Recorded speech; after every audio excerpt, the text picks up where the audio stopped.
हाँ बच्चों, आज हम आपके लिए पढ़ाते हैं भूकंप। भूकंप के बारे में। भूकंप के लिए RS पवार के अनुसार ये कहते हैं, भूकंप पृथ्वी के आंतरिक भाग से संबंधित वे धरातलीय कंपन है जो प्रकृति द्वारा उत्पन्न होते हैं। ठीक है, अब हम देखते हैं भूकंप की उत्पत्ति को जानने के लिए सर्वप्रथम प्रयास किसने किया था? अरस्तु महोदय ने।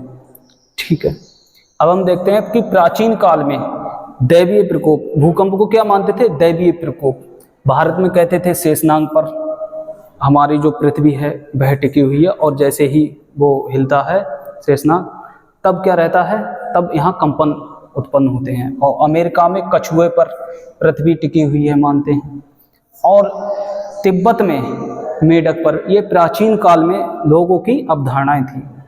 अब हम देखते हैं कारण क्या है भूकंप का।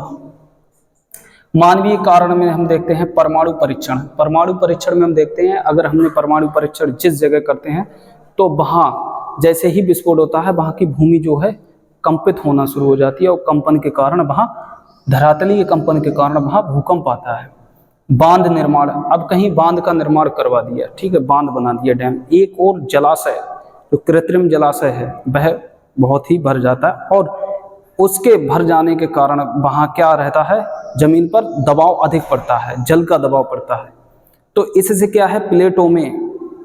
प्लेटें खिसक जाती हैं, और प्लेटों में दबाव पड़ने से वहाँ भूकंप आने की संभावना रहती है। इस तरह से बांध के निर्माण से बांध टूट भी जाते हैं। इस तरह से खनन कार्य से क्या है? माइनिंग से। जब जैसे ही हम खनन कार्य करते हैं, कोई भी जो खान होती है उसमें से निकालते हैं, तो ऊपर धरातल जो उसका तल है ऊपर का, तो वो क्या होता है? जैसे ही धसाव होता है आसपास के क्षेत्र कंपित हो जाते हैं। ये भूकंप है। और हम मानते हैं जैसे ट्रेन है, ट्रेन की पटरियां जहाँ पड़ती हैं, ट्रेन भी क्या है? मनुष्य ने बनाई है।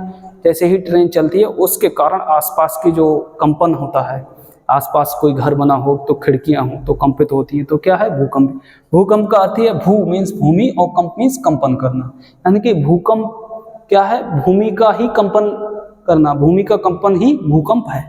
तो इस तरह से किसी भी प्रकार मानवीय कारणों से अगर भूमि कंपित होती है तो यह मानवीय कारण भूकंप कहलाते हैं। साथ ही साथ प्राकृतिक कारण में ज्वालामुखी, क्राकाताओ ज्वालामुखी, जो कि हमारे जावा इंडोनेशिया में है। जैसे ही वहाँ विस्फोट होता है ज्वालामुखी में और आसपास का क्षेत्र कंपित हो जाता है तो भूकंप आते हैं। ठीक है, ज्वालामुखी विस्फोट भी भूकंप आने का एक कारण रहता है। समस्थिति समायोजन क्या रहता है? जो पृथ्वी है, हमारा तल है, यहाँ पर क्या रहता है? जो नदियाँ हैं बहाकर अवसादों को लाती हैं। पृथ्वी क्या है? अपना समायोजन बनाए हुए है, लेकिन अवसादों को, सेडिमेंट को जो लाकर और समुद्र के जो तलछट होता है वहाँ पर जब जमाव कर देते हैं तो क्या होता है? समायोजन, जो असंतुलन होने के कारण वहाँ भूकंपीय तरंगे आने की संभावना बढ़ जाती है। ठीक है, और देखते हैं प्लेट विवर्तन की। प्लेट विवर्तन की क्या है? प्लेट विवर्तन की रहता है, 3 प्रकार की गति करती है। जो धरातल हमारा प्लेट है, प्लेटों से बना हुआ है, ये 3 प्रकार की गति करती है। एक होती है अभिसारी, एक होती है अपसारी, एक होती है संरक्षी। जिसमें से अभिसारी जो गति होती है वह सबसे खतरनाक होती है और यही भूकंप लाती है। अभिसारी गति क्या होती है? जब 2 प्लेटें, भूमि के बड़े जो टुकड़े होते हैं, 2 प्लेटें जब आपस में टकरा जाते हैं तब यहाँ विनाशकारी प्लेट किनारा बनता है और यहाँ भूकंप उत्पन्न होते हैं। ठीक है, तो ये रहे प्राकृतिक कारण, ये रहे मानवीय कारण। अब हम ये देखते हैं कि भूकंप जो है हमारी धरती में, हमारी जो धरातल धरती है, इसमें 3 प्रकार की प्लेट होती हैं। ऊपरी क्रस्ट, फिर बीच में मेंटल, फिर नीचे कोर। Crust, mental, core. तो भूकंपीय जो तरंगे हैं वो हमेशा मेंटल, मध्य वाली उससे आती हैं। हमेशा मेंटल परत से ही भूकंपीय तरंगों की शुरुआत होती है। माना कि यहाँ से शुरुआत हुई और ये तरंगे निकलती बाहर आ निकली हमारे धरातल पर।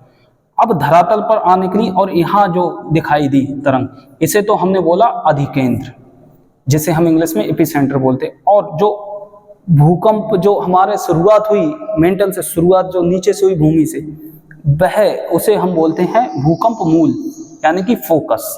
ठीक है, ये भी हम जानते हैं।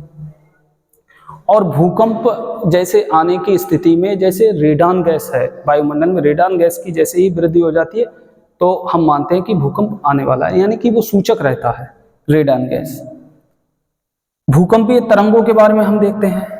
PSL 3 प्रकार की तरंगे, जिसमें से P तरंगे सबसे ज्यादा तेज चलने वाली 8 से 4 किलोमीटर 14 किलोमीटर 8 से 14 किलोमीटर प्रति सेकंड की दर से चलती हैं। और S तरंगे 4.5 से 6 किलोमीटर प्रति सेकंड की तीव्रता से चलती हैं। L तरंगे, जिन्हें हम लब वेव भी बोलते हैं, क्यों बोलते हैं? क्योंकि खोज किया है किसने?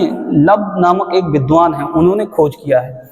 और ये धरातलीय तरंगे, ये हमारे धरातल पर चलती हैं और ये सबसे कम यानी कि P और S से भी कम तीव्रता से चलती हैं, यानी कि 1.5 से 3 किलोमीटर प्रति सेकंड की दर से चलती हैं। और ये इन तरंगों से कम चल रही हैं, कम गति से, लेकिन ये खतरनाक बहुत हैं, विनाशकारी, सबसे विनाशकारी और खतरनाक तरंग लब वेव यही है।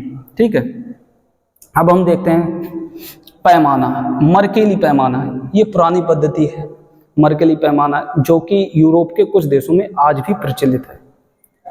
और रिएक्टर स्केल पर हम मापते हैं भूकंप को। रिएक्टर स्केल पर ये हम चलाते हैं, रिएक्टर स्केल पर भूकंप की कितनी तीव्रता का भूकंप आया है। और इसका जब अध्ययन करते हैं तो हम सीस्मोलॉजी अध्ययन क्षेत्र को किसमें हम पढ़ते हैं? सीस्मोलॉजी में। और हम देखते हैं भूकंप के प्रभाव।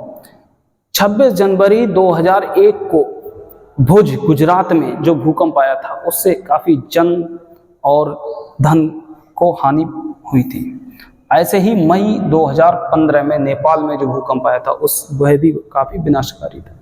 ठीक है, तो हम देखते हैं कि जो भूकंप है, भूकंप के बारे में कुछ प्रश्न हैं जो बहुविकल्पी बनते हैं, उनके लिए देखते हैं, और बाकी ये भूकंप के बारे में नॉलेज के लिए। ठीक है, धन्यवाद।